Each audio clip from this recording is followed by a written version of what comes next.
Kill! Wentz drops back to pass. He's looking. He holds. He's scanning the field. He drops back. He pumps. He scans the field again. I can't believe how much time he's got. He's going downfield. Touchdown! Eagles! Redskins, week 1. Eagles, -10. We're going to get into our betting preview. I'm Kyle Scott, crossingbroad.com, joined by Bob Wankel, also of crossingbroad.com. Before we get into it, do I still have skin on my forehead? You do still have skin on your forehead. All right. We're going to talk about where you can bet on the game. 2 states, 3 sports books each. That's a total of 6. Well, not really, because we're meshing. So actually, no, 6 separate sports books. In Pennsylvania, we recommend FanDuel Sportsbook, Fox Bet, and Sugar House Sportsbook. In New Jersey, DraftKings Sportsbook, William Hill, and PointsBet. So let's talk about something here. We have a way you can get the best available promo at all of these books by typing in crossingbroad.com/their initials. Any of these. That's crossingbroad.com/any of their initials. Doing that will activate the best available offer, including some exclusive boost for some of these, regardless of when you type that in. Now, 2 days from now, or 5 minutes before kickoff on Sunday,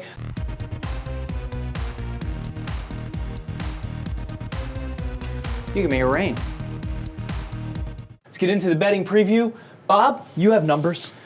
Yeah, all right, let's take a look at this line. Eagles are a 10-point favorite as we record this video. Over-under is at 45.5 points. This is a substantial week 1 line. There's no way around it. Couple things that we want to know just to set it up. Eagles are 4-0 straight up and against the spread against the Redskins over the last 2 seasons. Jay Gruden, Washington's coach, 6-4 against the spread overall against the Eagles, but 4 straight losses, obviously, as we just mentioned. Those 4 losses all by double-digit points, 15.5 points per game average. So the Eagles have been whooping up on the Redskins lately. So everyone wants to bet on the Eagles in this game. Nobody wants to bet on Washington, and it's not really hard to understand why. You have Carson Wentz. He's coming back. He's fully healthy. A lot of confidence in the Eagles that they can make a Super Bowl run, and the sports books know that. In week 1, and they do know it. A couple things that we absolutely need to know, and I just can't get over this. Since 1993, the biggest week 1 favorite has gone 12-23 against the spread. Now, Seattle's also a huge favorite this week as well, but the Eagles right now, as we record, are the biggest favorite of the week in week 1. So, some other things to know. Dating back to the 2003 season, week 1 favorites of 7 or more points have gone only 18-27 against the spread.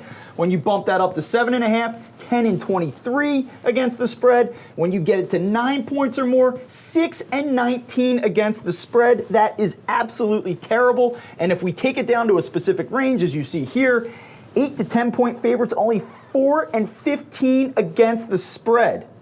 Now, if you're an Eagles fan, don't be too scared. They do tend, these teams do, to win the game outright, but they have not been good cover teams. That's one big problem I have with this game. The other is this. Let's just take a more general view here. NFC East teams, when they're at home in the division, are only 53-69-3 against the spread dating back to 2005. So the Dogs are covering about 56% of these games, which doesn't seem like an overwhelming number, but that's actually pretty substantial when you consider the total.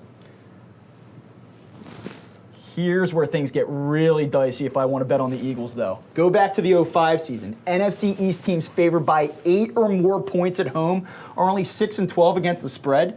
But the last 8 times we've seen a spread at 8 or above, the underdog has covered. Look at this. So here you go. The last 8 times the NFC East team was favored by 9 or more in a division game at home, they failed to cover. In fact, if you include the 2007 season, those teams are 1-10-1 against the spread. So big-time favorites in division games at home do not cover. That's a big problem for me. Let's send it over to Kyle, who I'm not sure what the hell he has going on over there. It's a logo, Bob, and it's a bird, because they're the Eagles playing the team from Washington. They're playing Washington.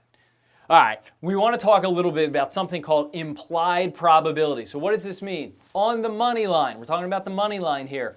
You get a number. You can infer the probability that the sports book is pricing that team at for the game. Oftentimes, this diverges from from what their actual probability is. So we like to use 538, Nate Silver's 538s. I know a lot of people don't like them because, oh, you got the election wrong. Actually, they actually had pretty fairly high chances for Donald Trump. We find 538's projections to be pretty damn good. They give the Eagles a 77% chance to win this game and think the line should be -8.5.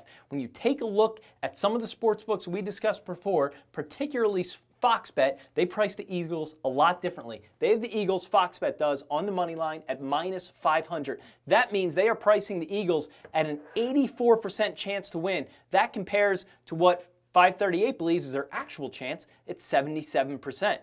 Meanwhile, FanDuel has them priced at 81%. DraftKings has them priced also at 81%, meaning you are paying more to bet on the Eagles on the money line. Now, I'm not really recommending a money line bet on a 10-point game. Point is, the Eagles are a more expensive bet because when you look at the Redskins, 538 gives them a 23% chance to win, and they are priced 22%, 20%, 22%. So the Redskins are priced mostly fairly. It is the Eagles who are being juiced up. Why? Because the sports books know that in Pennsylvania and New Jersey, the local teams get a ton of action, so you're going to pay more to bet on the Eagles. This goes hand in hand with the spread. The Eagles are juiced up. Really, the line probably should be a point or two lower. It's crept up a little bit. Why? Probably because more people are betting on the Eagles. So that is something to consider and works towards what Bob said earlier. Next up, Craig, come with me. I want to draw something here. That's a head.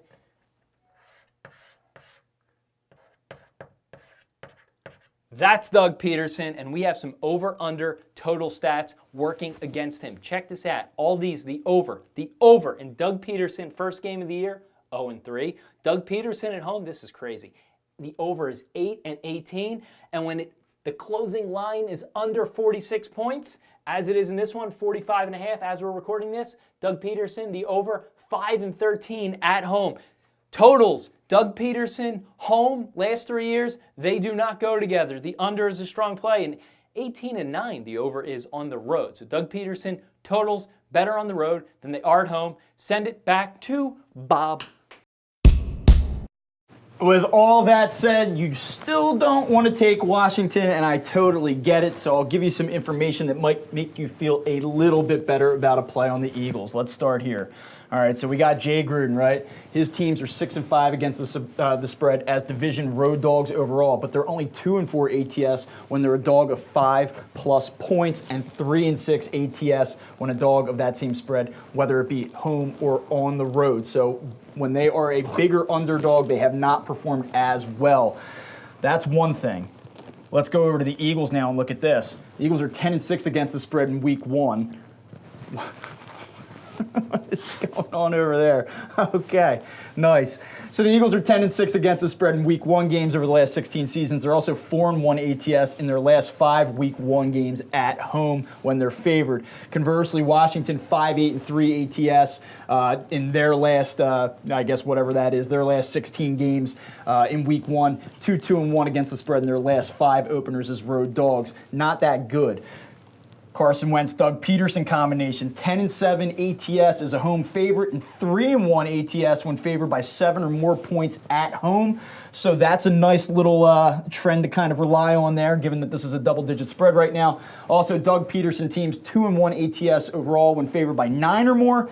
And the Eagles are 3-0 ATS in week 1 games under Doug Peterson. However, I can't get over that week 1 thing with the big favorites, and I also can't get over the fact that big home favorites, NFC East teams against division opponents, tend not to cover. And one more thing, if you look on the board here, Gruden teams are 5-1 ATS when a road dog of 8+ points overall. Case Keenum is also 3-1 ATS when a dog of 8 or more, and 9-4-1 ATS is a road dog of any spread, and he's got a little revenge factor. You might remember that NFC Championship game from a couple of years ago. I like the Eagles to win this game. I do not like the Eagles to cover it. Kill! Kill! Kill! Kill! Kill! I got an over-under call. I like the under. Kill!